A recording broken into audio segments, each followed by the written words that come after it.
Guys, it's Sarah, and today we're going to talk about all the books that I read in the month of April. And I read 16 books, you guys. 16. That is a huge number. That is the most books I've ever read in a month. Ever. So it was really great. I did 3 different readathons, which definitely helped. 2 of them were through the entire month. And then the first one was the book list readathon that I co-hosted with my friend Lindsay from Lindsay's Little Library. So that helped as well. I really dedicated a lot of time to reading this month, and I have a lot to talk about now. So we're going to go through it pretty quickly. I'm just going to go in the order that I read the books, and then I will tell you for each book what kind of prompt it fulfilled for what readathon. Some of these were multiple. So, okay, here's what I read. Okay, so to start off with, I actually finished up a book that I was not reading for any of the readathons. So this did not fulfill any of those prompts, but I finished Another Woman's Husband by Gil Paul. And this was a backlist review book that you guys voted on for me to read. I did start it back in December, and then I finished it in April. I did put it down for a very long time, and I wasn't actively reading it for a couple of months, but I did pick it up and I read the last half of this book. I do have a reading vlog up for this already, so I will link it down below if you haven't seen it already. But this is a historical fiction that follows a dual timeline, and one of the timelines is in 1997 when Princess Diana was killed in the car accident in Paris, and then a more current timeline happens, or sorry, a timeline in the past happens where we are following Wallis Simpson, and she was part of the royal family as well. And the two kind of connect a little bit towards the end. But I did really enjoy this one, and I gave it 4 stars. Okay, the next one that I read is The One and Only Ivan, and this is written by Catherine Applegate, and this fulfilled prompts for all 3 of my readathons. So for the book list, it was a book that Lindsay recommended. For the book buddy-a-thon, it was a book with a number in the title. And for the owls, it was The Care of Magical Creatures, which means it had a land animal on the cover. So 3 readathons. This fulfilled prompts for all 3, which was really awesome. And this is a really cute children's book that's written in verse, and it follows a gorilla named Ivan who is living in kind of a circus type of environment, but he's trying to work with his friend who is an elephant in the same environment, and they're trying to get themselves to the zoo, which is where they believe that they should be living. It's going to give them more freedom, more in their element, that type of thing. And it was really cute. I really liked it, and I ended up giving it 4 stars. Next one that I picked up is Vicious by V.E. Schwab, and this one also fulfills 3 different prompts for all 3 of my readathons. For the book list readathon, it was a 5-star prediction. For the book buddy-a-thon, it was a new to you author. And for the owls, it was Transfiguration, which is a book with a red cover. And I read this, on my Kindle, but the new covers that just came out for Vicious are completely red. So I'm going to go ahead and count that for it. But this one is an adult fantasy, I would say. And it just came out of nowhere. I had no clue what this really truly was about, but oh my gosh, I was there for every single minute of it. I loved it so much. It's very fast paced, and it follows our 2 main characters, Victor and Eli. They are friends in college. They're working on their thesis, and part of their thesis is that they are exploring the idea of extraordinary people, which are people with powers. And it's still kind of something that is more of a myth than anything. No one really truly believes that it can happen. They do, and they figure out a way to make it happen themselves. It was so good, and it really took me by surprise. I had no clue that I was just going to be so enthralled by this book, and I really was. And I ended up giving it 5 stars. So I was very, very pleasantly surprised by this one. Okay, the next book that I picked up is Hatchet, and this is by Gary Paulson. This fulfills prompts on 2 of the readathons. So for the book list, it is a book on your list, any type of list that you had, and this was on the Great American Reads list, so I went ahead and used that. And then for the owls, it's for herbology, which is a plant on the cover, and this one is just covered in plants and trees and stuff. So this book is an adventure book, and it's more middle grade than anything, almost into young adult, but not quite. And it follows a young boy who is just finding himself in a really awkward situation where he's on a plane. The pilot of that plane has a heart attack. The plane crashes. he's still alive. He has to survive in the wilderness in Canada, like in the woods completely. Nobody knows that he went down and he's trying to survive basically as a 13-year-old boy.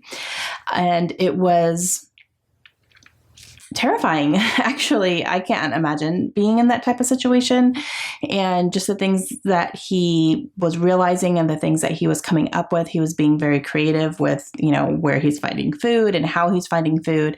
That was probably my favorite part of it, was watching him kind of learn how to collect food and how to do it successfully. I thought that was really interesting. And I ended up giving this one 3 stars. It wasn't anything that blew my mind, but I did really enjoy it. And then I picked up Arusha and The End of Time by Roshani Chachki. And this one fulfilled the prompt for the Booklist Readathon for a new to you author.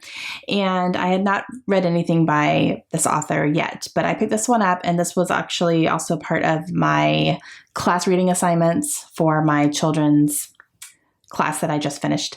And this one is a middle grade fantasy, and it follows Arusha, who is Indian American, and her mother live attached to this Indian museum. So it's, a lot of mythology things there and kind of the heritage. And man, it was so good. So Arusha ends up realizing or accidentally waking up kind of an evil spirit in the museum, and then she is in charge of defeating the spirit and getting it to go away. And she's unleashed it. Now she has to, put it back on its leash, and she ends up going to kind of an alternate universe to do that, and where all these demons and everything and all these mythical creatures are alive and very present. So it was good. I really enjoyed it. It's fast paced. There is a character in here named Boo who I loved. He was so great. And I really enjoyed it. I gave it 4 stars.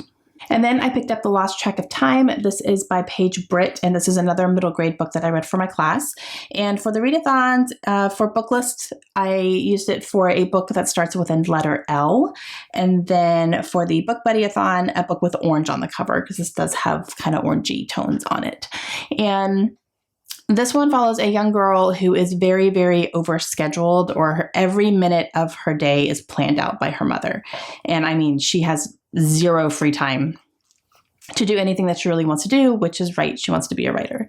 And she doesn't have time for that because her mother firmly believes that every single minute should be filled with something productive, and she doesn't consider writing as being productive. And so she ends up traveling to this place where time is very construed, almost kind of the way her mother is construing her time as well. And she finds herself going on a mission to fix that for this world. And then how can she relate that to her own world when she goes back home? And it was good. I really enjoyed it. I gave it a 3 stars. It wasn't mind blowing, but I thought it was very creative, and it was good. And then the next one that I picked up is Foxheart. This is by Claire Legrand. This is another middle grade that I read for my class. And for the Book Buddyathon, it counted for a book that was over 400 pages. And I loved this, you guys. This one took me by surprise. This is one of my daughter's favorite books, and she was pushing me to read this. So this follows a young girl, and she finds out that she is a witch, and she didn't know that before. And the way that she finds out was really, really cool. I don't want to, spoil anything, but the way she found out was really cool. And I really liked that part of the story. And she ends up forming a bond with a young dog. And the reason that they form this bond is very interesting as well. He really becomes her companion, and they have kind of this internal bond where they can read each other's thoughts and they can have conversations quietly. And he's the only one she can do that with. And they go on this adventure because there is a wolf king who is trying to take over the entire land and completely annihilate all of the witches in the land so that he could be in charge of everybody and have power over everything. And as a witch, she is kind of taking it upon herself to defeat him. And she ends up teaming up with a whole bunch of people to do this. And it was fantastic. I really, really loved it. There's a little bit of time travel in here as well, which is really cool. And I adored every page of this book. I gave it 5 stars. I really did. Claire Legrand is quickly becoming an author that I want to read everything from. So if you like middle grade, and you haven't read this one, I would highly recommend it. The next one that I picked up is Percy Jackson and the Lightning Thief. This is the first book in the Percy Jackson series by Rick Riordan, and this was another one for my class, and I'm really, really happy I picked it up because Percy Jackson is a series that I've been wanting to read, and I just had never picked up the books at any point in time. So I was really happy to be able to pick that up, and I really enjoyed this one. I ended up listening to it on audiobook, which is great. The narrator is really good at kind of getting that teenage boy personality across. So I may end up listening to this series. We'll have to see. I usually don't do really well with fantasy series on audiobook. For some reason, middle grade is okay because I think maybe it's just easier to follow in general. There's nothing overly complicated about it because it is middle grade. It's for children. And I just really found myself fascinated with this world. And, you know, it has to do with Greek mythology. There's Greek gods, and Percy finds out about all of this, that gods are actually real, and he has interaction with some of them. It's really, really cool. I really, really enjoyed this one, and I ended up giving it 4 stars, but it did fulfill some prompts for me as well for my readathon. So for the book buddy-a-thon, it was a book with pictures because I did pick up the illustrated copy from the library, and I kind of read along as I was listening to it as well and looking at the pictures and stuff. And then for the owls, it was A History of Magic, which is a book that was published 10 years ago. So while the illustrated edition was not published 10 years ago, the original work that I was listening to was published in 2005, definitely over 10 years ago. All right, the next one that I picked up was another audiobook, and that is An Anonymous Girl by Greer Hendricks and Sarah Pekkanen. And for this one, it fulfilled a prompt for Book Buddy-a-thon, which was to read a thriller, and for the owls for Arithmancy, which is a book written by 2 different authors. And this is the second book that I read from them, and the second book that I really, really enjoyed. I did give this one 4 stars. And it was twisty, and I was very interested the entire time. I wanted to know what was happening. I wanted to know what was going on. There were a couple of twists in here, and it wasn't anything for me personally that I haven't seen before. It didn't take me by complete surprise, but I kind of was able to pick out some things that were happening, and they ended up being that. But I still was really interested the whole time. And the characters were so well written that you question everything that anyone is doing. Basically, you don't know who to trust. You don't know what's real and what's not, or, you know, just if this person's being genuine or being truthful. You don't really know a whole lot of that. And I thought that they were written really, really well. So this is a writing duo that I really like, and I think anything that they come out with, I'll be picking up. All right, so the next one that I picked up is The Silent Patient by Alex Michaelides. Now this one fulfills a couple of prompts. It was the one for Book Buddy-a-thon where I picked 4 books for my buddy, and she picked one for me to read, and this was one of the 4 that I picked, and she picked this one. And then for owls, this confirms for the charms, and it's to read an adult book. So, okay, this book, you guys. This is a new release. It came out this year, and I wasn't sure what to expect with it. I was interested in it. I knew I was going to be interested in it, and I knew I wanted to pick it up at some point. But oh my gosh, this follows a woman who kills her husband. She kills him. He comes home from work one day. This is a seemingly happy couple. He comes home. She shoots him 5 times in the face. For whatever reason, we don't know. And right after that, she goes mute. She will not talk to anybody. She will not show any emotion. She's just completely shut down after this happens. They go through a whole trial thing and all that stuff. She ends up being put in a mental hospital because they see her as, you know, she has a mental health problem that needs to be treated, or this is the only place where she's going to be safe, type of thing. So she's in this hospital. And we also follow a psychiatrist who purposely gets a job, or, you know, seeks to get a job at the hospital where she is because he is fascinated by her and wants to be the one to get her to talk. So he ends up getting a job at this hospital. He has interaction with her. He's trying to get her to talk about what happened and why, and try to find out the actual story. So he's almost being a detective at the same time because he's using, you know, cues from her. She's starting to open up a little bit, and he's kind of using that to figure out what happened with her and her husband and why. Okay. So, yeah. I will say, if you're going to read this, buckle up. It is a ride, and I did not see anything like, it's unpredictable. It really is. You don't know exactly what's happening or why she did this or what's going on. And just the things you find out are crazy. And it was fantastic, and I loved it, and I gave it 5 stars. The next one that I read was a book on my Kindle, and that is The Song of Achilles by Madeline Miller. And this one was for the Book Buddy-a-thon, to read a book with LGBT themes or characters in it. And then for Owls, it was for Ancient Runes, and it was to read a retelling. So this one follows Achilles, and it follows, kind of the Greek and the Roman, gods and war and all that stuff. This is more of a retelling of kind of the Iliad, where it has some of those same characters that are featured in the Iliad. And so that's kind of like the more retelling part of it. And this follows, our main character is actually Patroclus, who was in the Iliad, and he was Achilles' companion.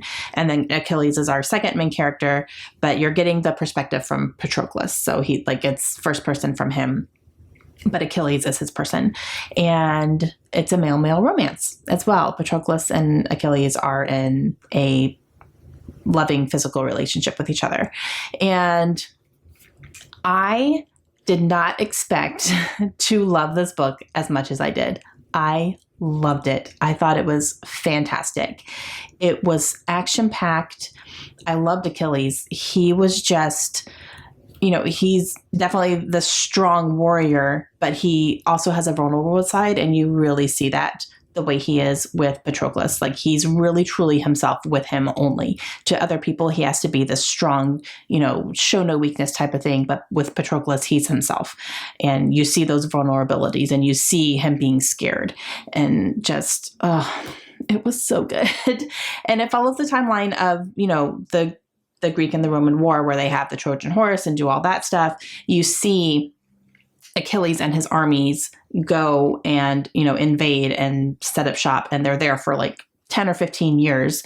And oh my gosh, it was so good. You guys, it was so good. It was just a little heartbreaking and so much action. And I couldn't get enough. I loved it so much. I thought the storyline was great, and the writing was fantastic, and I loved it.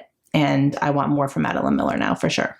The next one was an audiobook, and that is Burt Box by Josh Malerman. And this was for the Book Buddy-a-thon, and this was a book that my buddy thought that I would love. So she took a look at my Goodreads, kind of seeing what I want to read, and she picked this one for something that she thinks I'm going to love. And I liked it a lot. It wasn't a full 5 stars for me. I did give it 4 because I felt very unfulfilled after I was finished reading it. I felt like I read the story. I know what these characters are going through. It was very creepy. It was very, very creepy. There are certain scenes in this book that I can't unthink that, But when I was done, I didn't feel like I had any closure, and I hate that in books. I kind of hate that. So that's why I knocked off a star, because I don't need everything tied up in a pretty little bow perfectly or anything, but this was really just completely like, but why? But why though? And we don't know why. So definite creepy factor. The audiobook was really, really good. I would never want to be in this type of situation. It was very creepy, but I didn't get the closure that I was really craving and looking for. And I heard you don't get that, and you don't get it in the Netflix adaptation either. So we'll see. I do plan to watch the movie at some point. I haven't done it yet, but yeah. So 4 stars. Next one that I picked up for review, and I have a review video for this up, and I will go ahead and leave that link down below if you haven't seen it yet. But I have read My Father Left Me Ireland by Michael Brennan Doherty. Now, this is a nonfiction book that is comprised of 7 letters that Michael wrote to his Irish father. And it's their letters that kind of span their entire lives, because him and his father are, I guess you could say, estranged. His father, Michael lives in America, his father lives in Ireland, and he only sees his father maybe once every few years for an afternoon, and that's it. Other than that, there's not really any correspondence between the two. when Michael is grown and is expecting his own child with his wife, he really kind of has this urgency to open those lines of communication with his father again. And so that's what kind of these letters are. I do have a full review up if you want to hear kind of more in-depth things on what my thoughts were, but I did give it 3 stars. I thought it was enjoyable, but I did have a few issues with it. And yeah, but this one actually just came out this week. And then I picked up Throne of Glass by Sarah J. Maas. This was a reread for me. I finally started my big project where I want to read the entire Throne of Glass series for the entire year. And I started with Throne of Glass. So this was book number 1. I did a whole reading vlog on this book. It is full of spoilers. I really go in depth with it. So if that's something you're interested in, you've read this book and you want to see more of my in-depth thoughts, I'll leave it linked down below. But I loved this more the second time around than I did the first time that I read it. And the first time I read it, I gave it 4 stars, but the second read, I gave it 5. And there were a couple little things here and there that kind of made me go, but it makes sense, or but it makes sense. So I was able to kind of explain away some of the things that were bothering me a little bit, but overall, it's thrilling. It's fast-paced. The battle scenes and the kind of competition scenes that go on in here are just fantastic. This follows a assassin who is imprisoned in the very beginning of the book, and then she ends up getting rescued basically from the prison by the crown prince because he brings her to the castle to compete in this competition to become the king's champion and to be his personal assassin, basically. And she has to compete against 23 other people for this position. So you're seeing them go through all these trials. They're going through competitions. It's really interesting. There are some characters in here that I just love so much, and I loved being back in this world. So definite 5 stars for me on this one. And for the readathons, this did count for the Book Buddy-a-thon for a comfort read. So this is just something that I reread. I knew I was going to love it when I went into it.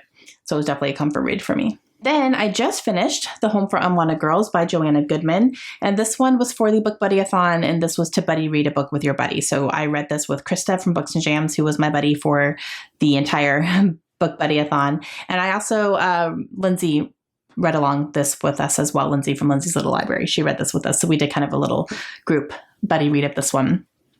This is a historical fiction. It follows a young girl who is growing up in the 1950s in Quebec, and she gets pregnant. And we're talking 1950s. That's a big no-no. This is an illegitimate child. You can't keep it. It's going to bring shame to your family. It's going to bring shame to your town, all these things. So the baby gets put into an orphanage. Now, this is where it gets tricky, because shortly after she is at this orphanage, the governor or the government in Quebec is under a man named Duplessis. And he was a real person. He was a real premier. He made a real decision that between the government and the Catholic Church, they were going to turn all of the orphanages into mental institutions. The reasoning for that is because the institutions would get more money per patient or per child than an orphanage would. They would get more government help and subsidies and money from the government. This was a deal that they made together. The girls that were in the orphanages when this happened all were then labeled as having some sort of mental condition where they have to be in a hospital, even though they didn't really have one. They were only kept there for reasons, money reasons, basically. They kept as many people there as they could so that they can get the money from the government for it. They were extremely abused. I'm talking big time, sexual, physical, mental, everything. So we are following our main character's daughter growing up in these conditions, and it is heartbreaking. It is so heartbreaking. This follows a very big timeline. I'm talking probably 20 years of information is in this book. It is a fast read. We all read through it pretty quickly. And just a lot happens. Every time we got onto the chat to talk about it, we all had a lot to say. So Yeah, if you liked Before We Were Yours by Lisa Wingate, I think you would like this one as well. So kind of the same type of vibes here, but it was actually based on true events, which is even more infuriating. But I loved it and I gave it 4 stars. And the last book that I just finished last night is Rebecca by Daphne du Maurier. So this ticks off a few boxes here. So for the book Buddy-a-thon, it was to read a book off of the Rory Gilmore reading challenge for Gilmore Girls. And then for the Owls, it was Defense Against the Dark Arts, which is a book that starts with an R. And it's also a book that was on my 2019 want to read list. Like all the 9 books I want to read this year, this was on there. So I was able to tick that off too, which was nice. So Rebecca is kind of coined as one of the first psychological thrillers, or one of like a classic psychological thriller, something that really messes with your head. And oh boy, did it. I loved this book. I thought that for the time period this was written in, this was written in 1938 originally by Daphne. And for writing a book like this with the things that this contains in that period of time, I thought was very progressive. And you don't find a lot of that from that time period written like this. There's twists in here that you don't see coming. There was one thing that I kind of thought maybe did this happen? And then it did. But I still wasn't completely convinced until it actually happened. So there is that. It does leave you guessing, and it has a little bit of a creepy factor too. There are characters in here who are just like, something's off. Something's off about this person. I don't know what it is yet, but there's something going on here. And so, okay, this follows our main character, who, by the way, does not have a name, which was very, very interesting to me. The entire time, I'm like, what is this woman's name? I don't even know what her name is. It was very cool. It's not Rebecca. But she meets this man named Maxim, and he starts courting her, and they end up getting married. It was a very, very quick thing. They end up getting married. So he takes her back to his house, which is called Manderley, and it's a huge, estate. And she's trying to adjust to being his wife now, and she's coming in, but she's also seen as being, taking the place of Rebecca, which was his wife who passed away not too long ago. And so she's hitting a lot of, road bumps trying to be the lady of the house now. She's not really comfortable in that position. Plus there is, a woman who runs the house named Mrs. Danvers, and she is completely against her even being in the house because she just thought so highly of Rebecca. And so she finds herself kind of almost in a competition with a dead woman, which is strange, right? But yeah, I loved it. The audiobook is fantastic. I did listen to this on audio. I followed along a little bit in the book as well when I had time to sit down, but I did mostly listen to it. And it was narrated really well. And then the ending was just, what? I loved it. I really did. I'm really happy I read it. And happy that I remember buying this at a used bookstore. My mom was with me, and she literally put it in my basket and said, "You're going to read this." I was like, okay. It's one of her favorite books, which I understand why. I absolutely loved it. I think this is being adapted soon onto Netflix. I want to say that Rebecca's being adapted again. I don't remember who's playing who, or I don't know if that's been announced yet or not, but I'm going to look more into it. But I'm pretty positive this moved up on my TBR because of that. But I loved it. It's 5 stars. And for my readathons, I was really successful in all of them. For the book list readathon, I did fulfill all 5 of those prompts. For the book buddy-a-thon, I filled out the entire bingo board, which was pretty amazing. And then for the Owls, I didn't read all of the prompts, but I read a good majority of them. And I did read everything I wanted for the job that I would like, which is librarian. So that's going to be my career choice. And I have a couple other options too, actually, based on how many of the tests that I passed. I do have a couple other options if I want to go that way. So we'll see when the newts come around what I end up doing. But very successful in all 3 of those readathons. Okay, those are all the books I read. That's a lot, right? Like that's a lot. I really don't think I've ever read that much in a month before. Just boom, boom, boom. The middle grade stuff helped because I could get through that a lot faster, but I'm really proud of myself. That was really good. And yeah, so really good month for me. Okay, I'll be back tomorrow with my May TBR. I'm not expecting it to be as big as this. Well, my TBR will not be, but I'm not expecting to read along the same lines as this again in the month of May. But yeah, let me know down below if you guys have read any of these and what your thoughts were. Are you going to pick any of these up after hearing me talk about them? I want to know that as well. And I will talk to you guys again soon. Hope you have a great day. Bye.